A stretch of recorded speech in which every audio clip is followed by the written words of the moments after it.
అనగనగా ఒక ఊరు. ఆ ఊరు పిఠాపురంలోని ఒక గ్రామం నది ఒడ్డున ఉంటుంది. నది చుట్టుపక్కల చాలా పెద్ద పెద్ద చెట్లు ఉంటాయి. ఆ చెట్ల పైన ఒక నీలి రంగు పక్షి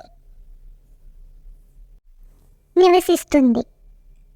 అది వేరే చోట నుంచి వలస వచ్చి నది ఒడ్డున అయితే ఆహారానికి నీటికి ఇబ్బంది ఉండదని అక్కడ నివసిస్తుంది. దాని గుడ్ల నుండి 2 పిల్లలు బయటికి వస్తాయి. చుట్టుపక్కల ఆహారాన్ని సేకరించి పిల్లలకి పెడుతుంది. అదే నది ఒడ్డున బాతు కూడా నివసిస్తుంది. దాని పేరు డాలీ. ఇల్లు చాలా బాగుంటుంది, చాలా అందంగా కూడా ఉంటుంది. డాలీకి 3 పిల్లలు.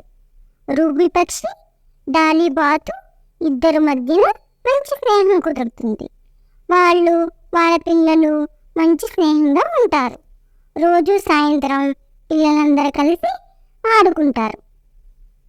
చాలా ఆనందంగా, చాలా కలిసిమెలిసి ఉంటారు. ఒకరోజు పెద్ద వర్షం, గాలి, వాన, ఉరుములు, మెరుపులతో పెద్ద వర్షం వస్తుంది. ఆ వర్షం కారణంగా రూబీ పక్షి గూడు మొత్తం తడిచిపోయి గాలికి పడిపోతుంది. పిల్లలు మొత్తం పూర్తిగా తడిచిపోయి ఏడుస్తూ ఉంటారు. పిల్లల్ని తీసుకుని డాలీ అక్క దగ్గరికి వెళ్తుంది. గాలి వర్షానికి గూడు పడిపోయింది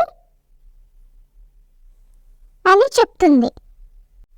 ఈ ఒక్కరోజు రాత్రికి మీ ఇంట్లో ఉండనివ్వక పిల్లలు చలికి బాగా వణికిపోతున్నారు అని అడిగింది.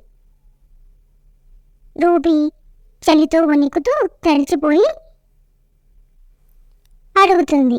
డాలీ బాతు అంటుంది, రూబీ ఏమనుకోకు, మాకే ఈ ఇల్లు సరిపోదు.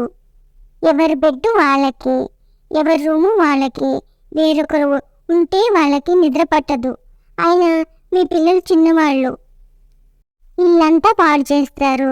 మేమేమో చాలా ఖర్చు పెట్టి కట్టించుకున్నాము.